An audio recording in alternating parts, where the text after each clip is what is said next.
Thank you. I recognize myself for 5 minutes.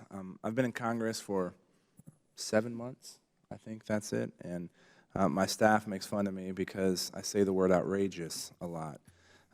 Because as I learn more about how our government operates, it's pretty outrageous. And something as simple as understanding how the federal government spends money, I would think we'd be able to answer that question, and we can't. And I recognize the four of y'all are involved in trying to get us to a point where we can answer that question.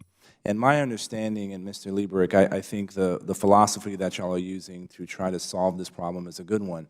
And we recognize that there's 57 pieces of data that we want to track, and that every agency may have one of those 57 pieces in a different database that doesn't talk to each other.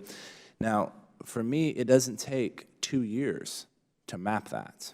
Right? And so my first question is, what is the deadline for the agencies to just identify those 57 pieces of information, whether they have it or not, or how they're going to get it? When's the next, when is there a deadline for them to identify that? So what we have done in the guidance that we set out on May 8th was we laid out the 8 steps we want agencies to go through, and as I've mentioned, they're in the process of doing that right now. From that process, they put small teams together, and I think this is one of the values of the approach we're taking. It doesn't take lots of people to do this. You just need a small number of knowledgeable people to sit down and sort of look at the systems. From that effort, we'll have a much better sense of the level of the degree of difficulty to actually get to that end state. What we have done, and also part of that May 8th announcement, was by the end of this summer, agencies, early September, agencies are asked to come back what their agency implementation plan will be. So after they've done their sort of assessment, they're going to come back and they're going to say, this is what the degree of difficulty is. These are the resources that are necessary in order to do it.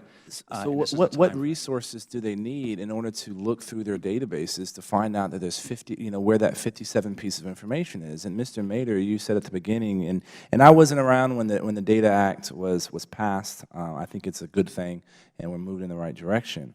But $3 million to get 24 federal agencies to map 56 pieces of information to a single database does not require 2 years and $300 million. This is something that I've spent time doing in the private sector, and what are we using the $300 million for? Mr. Chairman, that was a CBO mark. The administration asked for $94 million in 16, and so what are we going to use the $94 million for, or $84 million? And the House appropriations have only allocated $25 million for 4 agencies. And so I think when you think about, let's talk. Well, there's programmers on staff, right, already in some of these agencies. They're collecting the information. The information, Mr. Chairman, is being collected. There's a financial system that collects and reports information. There are acquisition systems that collect and somebody's maintaining these systems. Somebody's maintaining these systems already. Somebody is already putting data in these systems. Why do we need more people, more resources to come in? Because basically this is going to be, you're going to identify some database tables and which attributes within those tables, and run a SQL query and generate that to some place that sends it to usspending.gov. Right? The solution is quite simple. The real problem, in my opinion, is the data that's already been entered. Because now we're going to have to go back through in 24 agencies, in 56 different pieces of information. Folks have put in a lot of different data and probably done it the wrong way. So going back and cleaning up the data is going to be a challenge. And Mr. Dodaro, I'm interested in hearing your thoughts on how we solve that problem. I think that the agencies need to do the identification, as you say. I don't think it should require a lot of resources to identify whether they have the 57 data elements or not.